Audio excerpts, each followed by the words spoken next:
Are there things in our environment, including our food, that are diminishing our reproductive and overall health? So my answer to that is yes.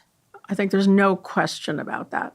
The question comes down to when and in whom and at what dose and so on and so forth. But whether there are, let's just say broadly, things, yes, of course. My thesis is that chemicals in the environment, that's a very broad class, so we'll have to say some chemicals in the environment at the right time to the right organism affect fertility, okay? So, and let me just say fertility is one area that I've focused on, but actually this class of chemicals that I'm primarily interested in are those that affect the body's hormones. So those are known as hormone-disrupting chemicals or endocrine-disrupting chemicals, hormone-altering chemicals, whatever, there's a lot of names. But that helps you focus on where to look for the effects. Because if it's hormone-altering, you can now have something to really ask. Okay, here's a chemical. Does it affect a hormone? Which hormone? When? How? And then you start, that's almost laying out an experiment right there, right? So focusing in on hormone-disrupting chemicals, I think, is useful. I studied environmental chemicals, not so much pharmaceuticals, for quite a while when I was at the California Department of Health Services. And then I had an aha moment. I was flying to Japan with my friend John Brock, who's a chemist at CDC, wonderful chemist. And have long flights, so we were talking about this and that. And he says, Shauna, you should look at phthalates. And I'm going, why should I look at phthalates? I never heard of phthalates, right? And he said, well, we can now measure them at the CDC, and we see they're in everybody. They're in women of reproductive age, fact one. Fact two, colleagues at the NTP have shown something they are calling the phthalate syndrome. And so he explained. What is NTP? National Toxicology Program, sorry. Thank you. For using alphabet. No, quite all right. National Toxicology Program, a governmental, research center.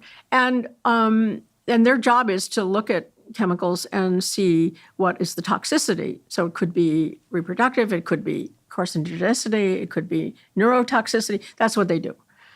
And so they had signaled out these phthalates as being reproductively toxic, and specifically to males, and specifically when exposure is in utero.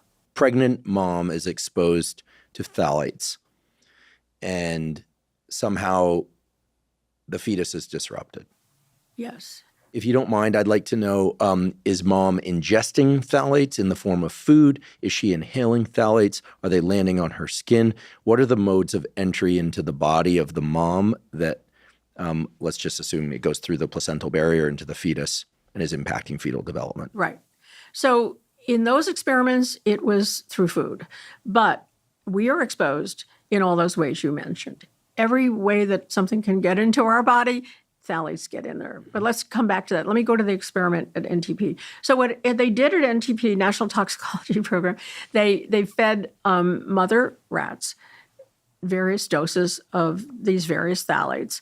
And what they found was no changes in the females, or not that they found at that time. They're the female offspring? Female offspring, sorry. Mm-hmm. But in the male offspring, they found that the genitals were, I would summarize it by saying, incompletely masculinized. So I'll explain what that is. So for that, I have to back up and say something probably know very well, but I'll just explain it. The genital tract initially is a ridge. It's a single ridge. It's the same in males and females. It's not sexually dimorphic at the beginning. And then under the influence of testosterone, in a very specific window called the male programming window, in rats, it's days, I think, 9 to 12 of gestation. So a very short window. To orient people, I think mouse gestation is about 21 days or so? Yeah. Okay. So it's, for us, it'll be early first trimester. Okay, but that comes later. So at that time, if they feed their mother that chemical in her food, then her male offspring are born with changes in his genitals, or more likely to, right? And so what they tend to have is a smaller penis, less descent of the testes, more likely to have undescended testicles. There are internal changes that we didn't get into in our human study because we can't look there, but the epididymis, there are changes and so on. The whole genital tract is altered. And the most important measure for me, as it turned out, and for humans, and perhaps for animals, is something that the animal scientists had studied for a long time, for actually 90 plus years, but had never been studied in humans. And that is the distance from the anus to the genitals. This collection of changes in the male genitals was given the name the phthalate syndrome. And I challenge you to think of any syndrome aside from alcohol. There fetal alcohol syndrome, of course, there's a syndrome, but note what syndrome is attached to a chemical class. One that comes to mind would be, for instance, the thalidomide babies, right? A anti-miscarriage drug that changed limb development. That's a very extreme example. There are a lot of things in development where hormones set up a potential to respond to other hormones later. Right. It's not that testosterone grows the penis during development. It does that, but more so it establishes a potential for the penis to grow when exposed to things later during puberty. Do I have that right? Right. As far as the name goes, which is the phthalate syndrome, there is thalidomide. It's not usually called thalidomide syndrome, but it could be. So you're right about that. But it's extremely rare, and there is no environmentally, a chemical in the environment, as opposed to a pharmaceutical, that is given a syndrome. So this is very, very unique. And so I thought, wow, John's telling me this on the plane, right? Something in the environment that is basically having an endocrine and body disruptive effect, at least on par with fetal alcohol syndrome and thalidomide syndrome. Right. Yeah. So at this point it was only animals, right? Because John was telling me about the NTP study, which was in rats. And so I thought, wow, I like puzzles. So my first question was, is this happening in humans? You might ask that, as a natural thing to ask. Great question. And then I thought, how would we find out? And answering that question took me 10 years. Okay. And so if you think about, phthalate in the mother, changes in the genitals of the offspring, connect them. How do we do that?